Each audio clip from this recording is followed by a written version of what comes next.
This is DWIN 1080 kHz Dagupan, a commercial AM station owned and operated by the Eagle Broadcasting Corporation with license from the National Telecommunications Commission with station license number BSD-0165-20231864, authorizing this station to operate until December 31, 2026.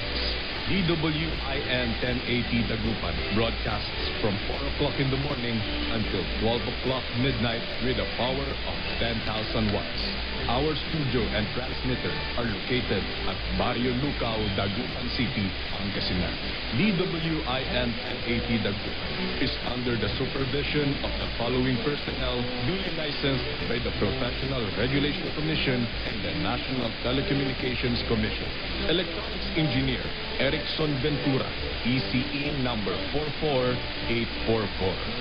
Electronics Engineer Arturo Pascua Jr., ECE number 43934.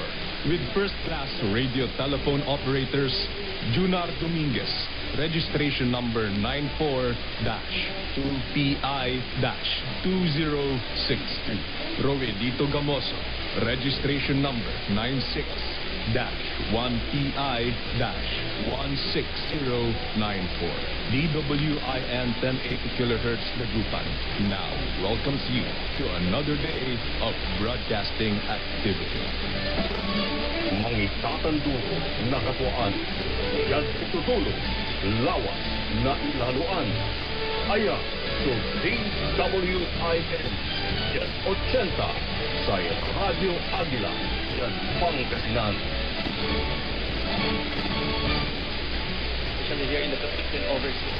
Been working in the modeling industry for a while now, and I love it. I get to experience so much stuff. I've gained so much confidence, and yeah, I'm just loving it. I've been traveling overseas, doing international modeling, and yeah, it's just been a great experience.